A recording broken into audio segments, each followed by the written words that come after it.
Assalamualaikum warahmatullahi wabarakatuh. Perkenalkan, saya Sania Naila Iza dengan NIM 254100028 sebagai terapis.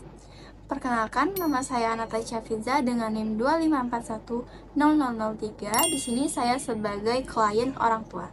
Jadi di sini kita akan mempraktikkan dialog tentang mikroskill komunikasi terapeutik. Selamat menyaksikan.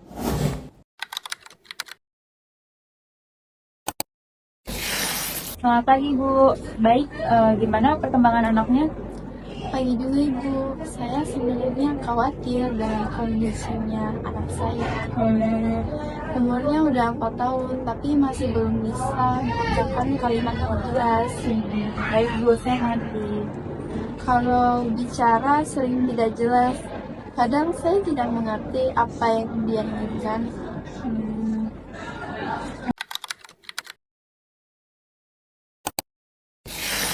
Bu, saya merasa anak saya sulit sekali fokus belajar di rumah. Baru 5 menit tidur, udah tidur lagi. Jadi Ibu melihat anak Ibu kurang fokus saat belajar. Baru 5 menit udah pergi-pergian. Ya, betul sekali, Bu. Kadang saya meminta dia untuk mengulangi yang diajarkan terapis, tapi dia seperti tidak tertarik itu. Berarti selain Ibu melihat dia kurang fokus, dia juga kurang tertarik saat diminta mengulang pelajaran yang ada di terapinya. Iya, saya benar-benar ingin dia bisa berkembang dengan lebih baik lagi. Baik, terima kasih Ibu sudah menjelaskan informasinya dengan detail.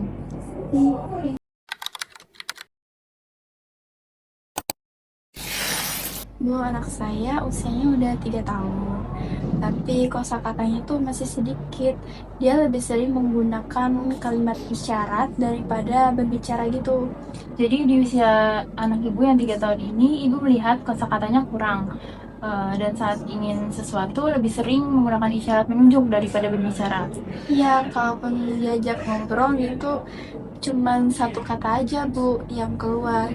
Jadi responnya masih satu kata dan belum bisa mengucapkan kalimat sederhana. Iya, itu yang membuat saya khawatir. Baik, saya memahami bahwa Ibu merasa khawatir dengan perkembangan bicaranya yang masih kurang.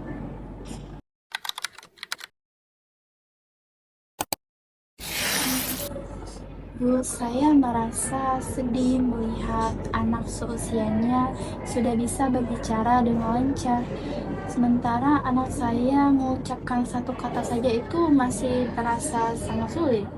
Sepertinya Ibu merasa sedih ketika membandingkan perkembangan bicara anak Ibu dengan teman-teman sebayanya. Iya, takut nanti dia diejek atau tertinggal pelajaran di sekolah, Bu. Jadi ada rasa takut juga kalau misalnya dia merasa kesulitan atau diejek oleh teman-temannya. Iya, betul sekali, Bu.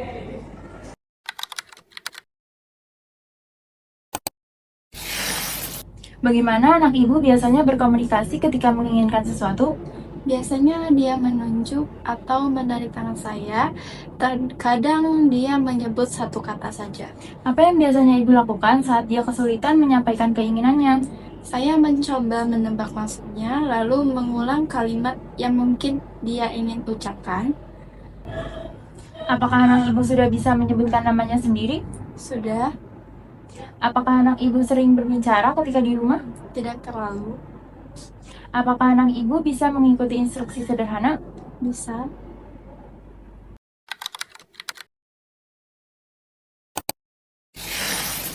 Bu, bicara anak saya tuh masih belum jelas, kosakatanya juga masih sedikit. Lebih sering menunjuk daripada berbicara. Dan juga dia cepat bosan saat latihan. Saya khawatir dia tertinggal saat di sekolah. Baik Bu, jadi kemampuan bicaranya itu terbatas dan lebih sering menggunakan isyarat untuk menunjuk. Lalu dia juga mudah bosan saat latihan. Jadi Ibu merasa khawatir dengan kesiapan sekolahnya. Iya, betul sekali Ibu. Itu yang saya maksud. Sekian video dari kami. Kurang lebihnya mohon maaf bila ada salah kata. Wassalamualaikum warahmatullahi wabarakatuh. Dadah.